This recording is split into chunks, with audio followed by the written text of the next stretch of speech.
Yo, what is going on YouTube? It's your boy Dan, aka aDrive. But guys, a Pokemon Sword and Shield rumor, and boy, has the rumor mill really been turning it again lately. There's been a lot of talks and questions about Pokemon Sword and Shield and when we are gonna get new information, so stick with me throughout this video. There's an interesting post that was made, and we're gonna talk about kind of the landscape of when we can expect information and what to expect. So before I go any further, let's talk really quickly about Corocoro. Corocoro is a magazine in Japan that has previously leaked a lot of Pokemon information, and the only reason why it's leaked it is because generally it gets released to the internet a few days prior to its official release. Now Corocoro has already leaked, and it comes out I think today actually, or it would have already come out, and there was no new Sword and Shield information in Corocoro. So don't expect anything there. There was some information about Armored Mewtwo, but it was really directly tied to the movie. It didn't really say anything or reference anything for Sword and Shield. So you can pretty much throw that one out. So don't worry about Corocoro. Next month is really the big home run for Pokemon information and news, and we'll talk about that here in a second.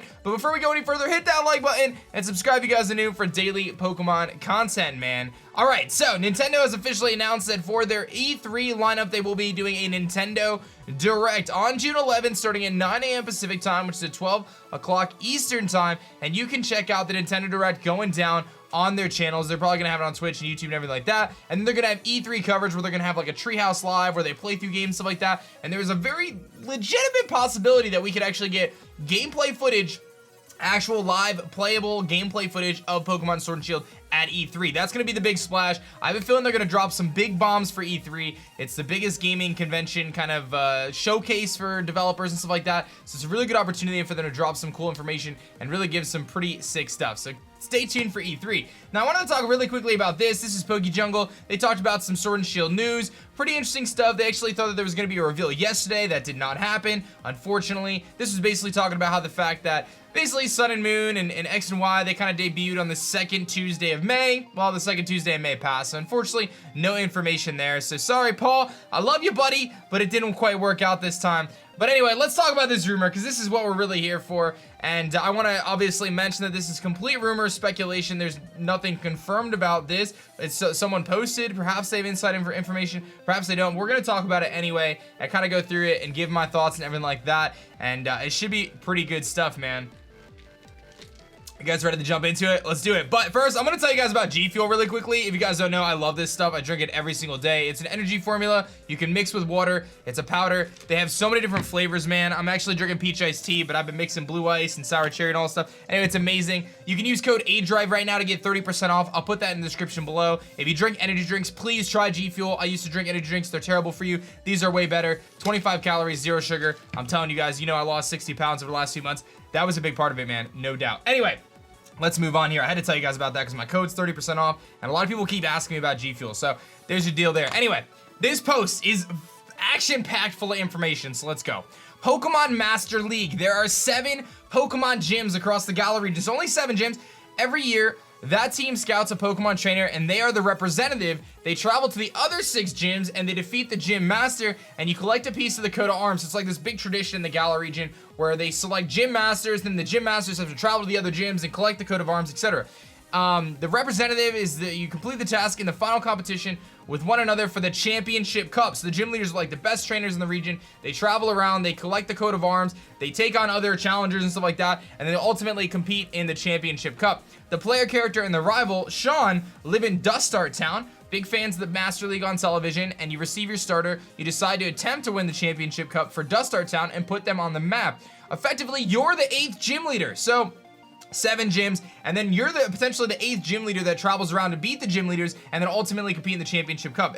It makes sense so far. I'm following this, and it would be I kind of almost believe this in a way because it adds a unique spin to gym leaders with still keeping gyms as kind of the favorite method of going through the game, but you kind of switch it up a little bit.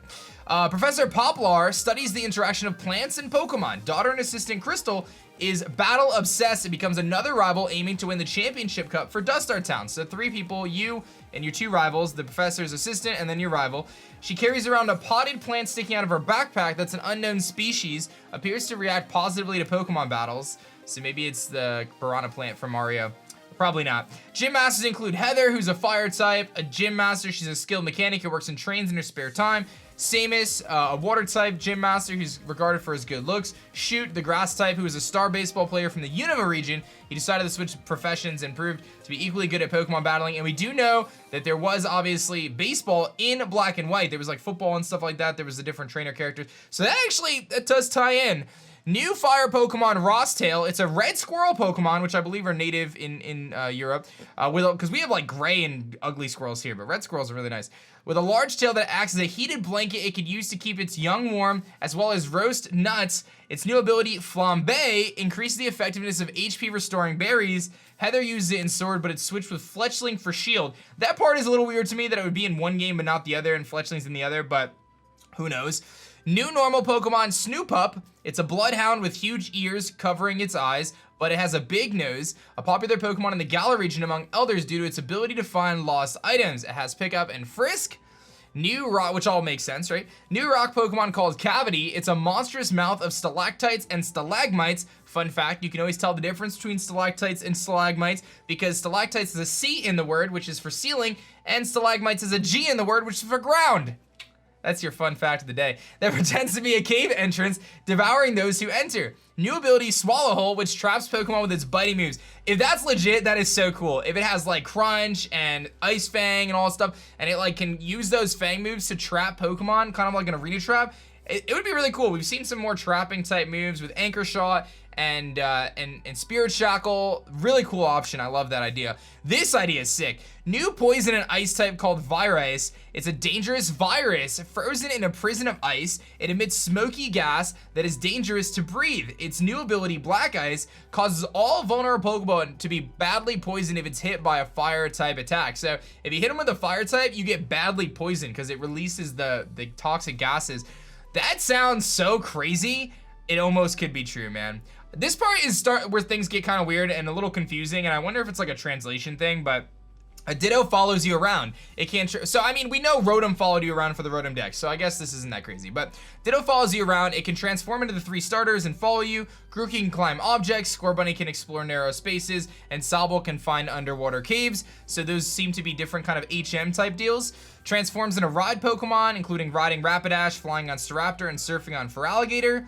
I find those to be a little weird as the choices, if I'm being totally honest, to criticize this post. If it was legit, I mean, hey, but weird collection of Pokemon. Rapidash, Staraptor, Feraligatr? I don't know, a little weird. Historically, we've seen things like Lapras and you know, Tauros and stuff like that, so it's some kind of a weird kind of mix there.